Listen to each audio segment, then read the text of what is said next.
It is not true that the universe and the multiverse are the same idea under different names. That is a convenient confusion.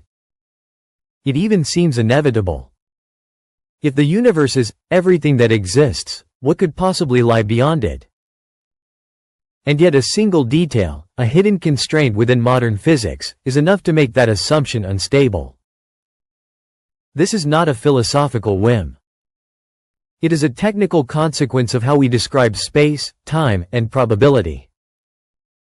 The common intuition is powerful because it grows out of experience. We look at the sky and see a single, coherent scene. Stable physical laws. Causes that produce effects.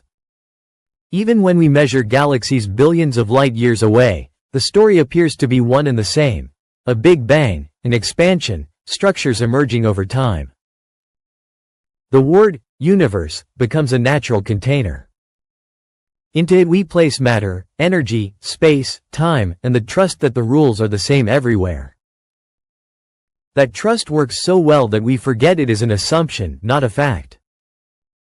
And this is where the ground begins to give way. The first crack appears when you ask, what does everything really mean? In cosmology we do not observe the entire universe, we observe the observable universe. This is not a play on words. It is a physical limit. Light travels at a finite speed and the universe has a finite age, so there is a horizon beyond which we will never receive signals.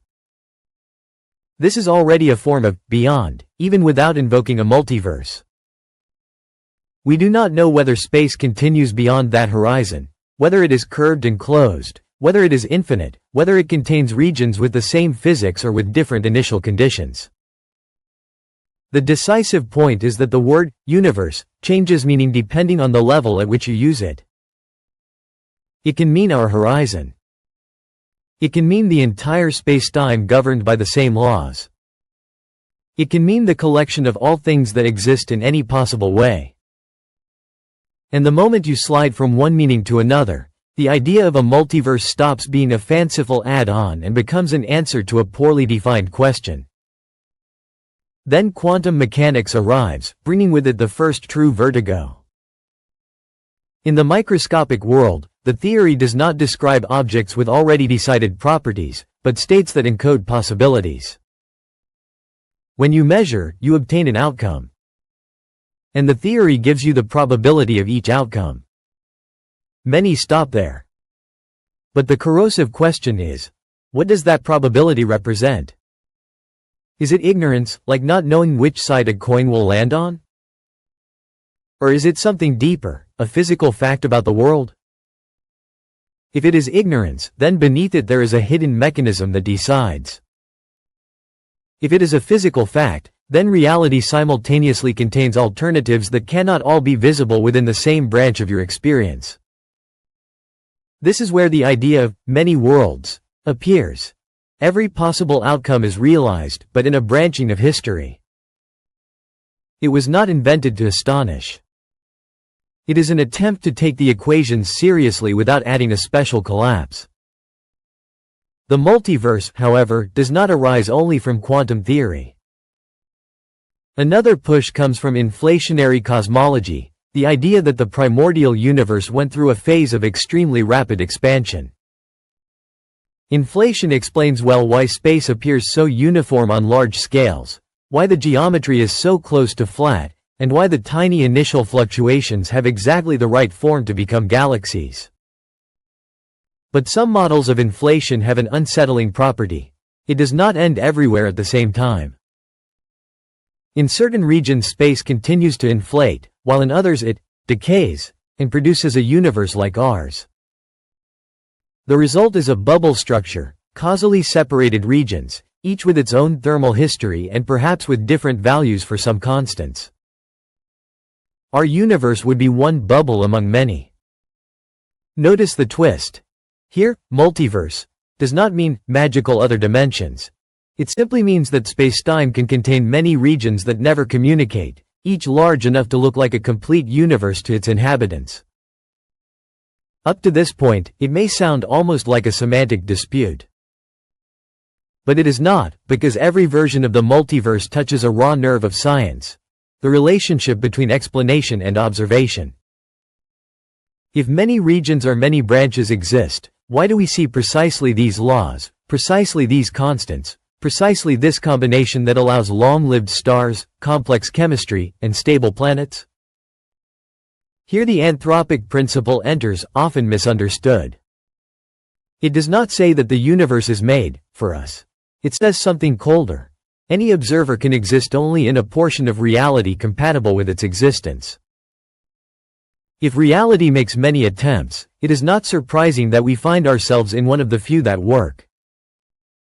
It is a seductive idea because it turns apparent fine-tuning into a statistical filter. But it is also a dangerous idea because it can become an excuse, a way to stop looking for deeper dynamics. And at this point the tension is complete. The multiverse promises to explain certain coincidences, but it risks making explanation too elastic. The decisive question then becomes: how do you distinguish a theory that truly describes the world from one that can accommodate any world?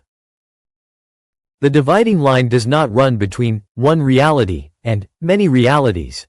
It runs between what a theory forces you to predict and what it allows you to tell after the fact.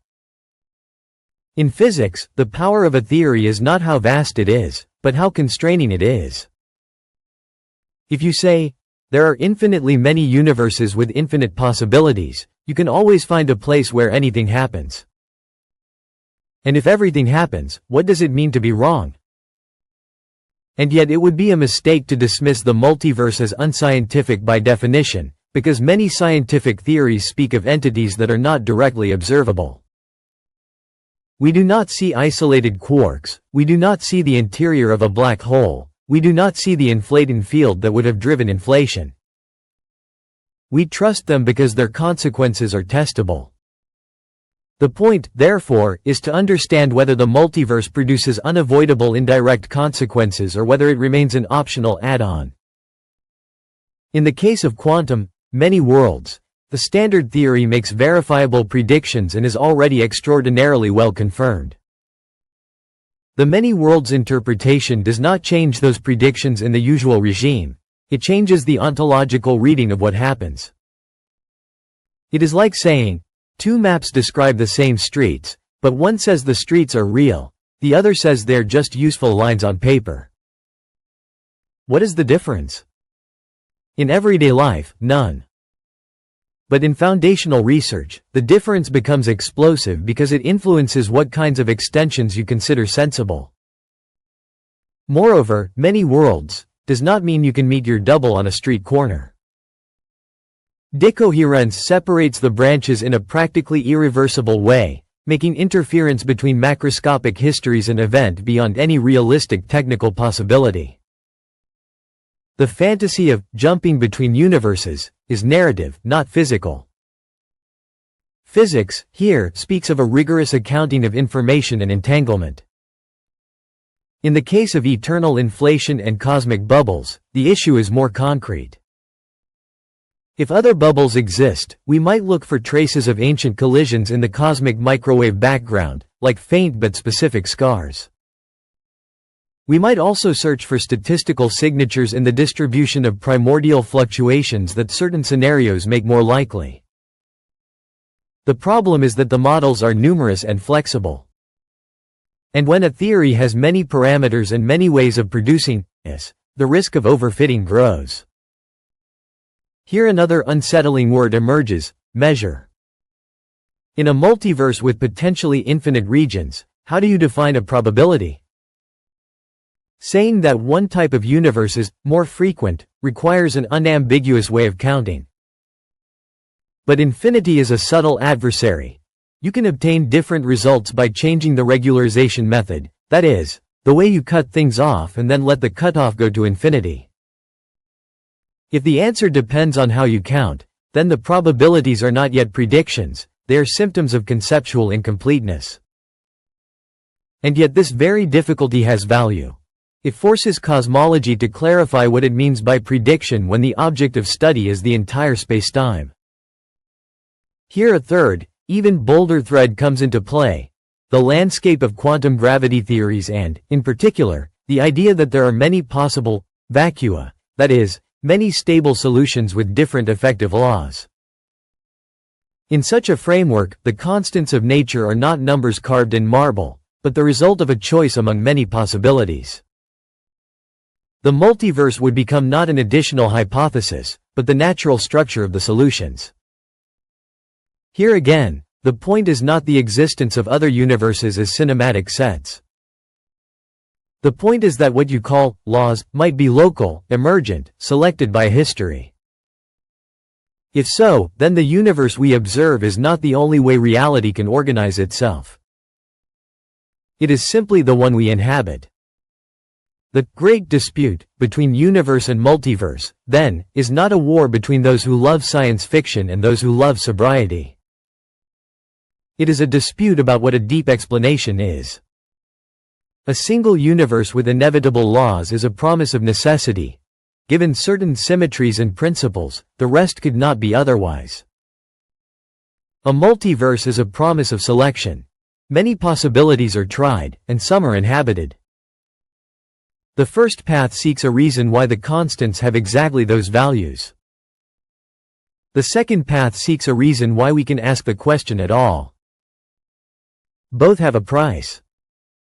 The first risks chasing an illusion of uniqueness, as if nature had to be minimalist according to our taste. The second risks weakening the concept of prediction if it does not find solid criteria of measure and indirect tests. There is also a psychological trap. Thinking that multiverse automatically means everything is possible. But physics does not grant unlimited freedom.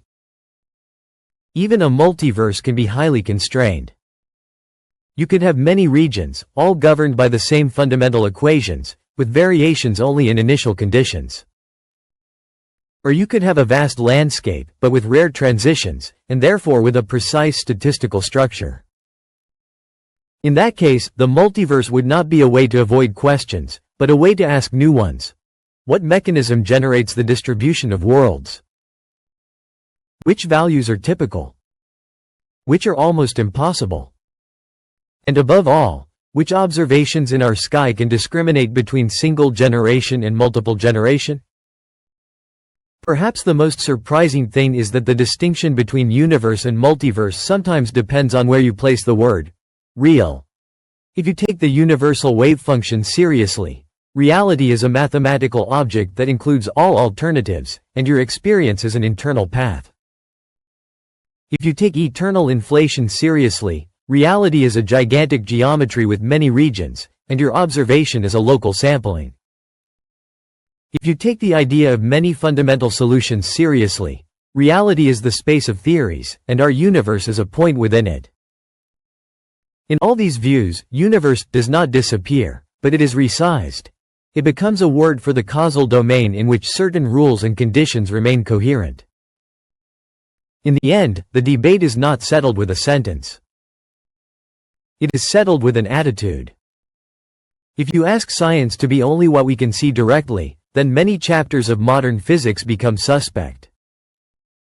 If you ask it to be whatever is mathematically elegant, then you risk losing contact with the world. The balance lies in between, accepting vast ideas only when they produce constraints, signals, limits, consequences. For the multiverse to deserve its name, it must narrow possibilities, not expand them without control. It must make it harder, not easier, to tell just any story. And perhaps the most hypnotic point is this. The question, universe or multiverse, is, in reality, a question about ourselves. About what we mean by explaining. About how much reality we are willing to admit in order to account for a number, a symmetry, a coincidence. If nature is unique, then every detail must have a necessary reason. If nature is multiple, then every detail may be a selected outcome, but the selection itself must have a law. In both cases, the search does not end. Only the target changes. And as we continue to measure the sky, to interrogate quanta, to reconstruct the history of expansion, that tension remains alive. We are not only describing what is there, We are trying to understand what kind of answer the world considers acceptable. If you have made it this far, it means you love curiosity as much as we do. If you enjoyed this journey, leave a like, write a comment, and subscribe to the channel. It is the best way to support what we do. Your presence truly makes a difference. Until the next exploration.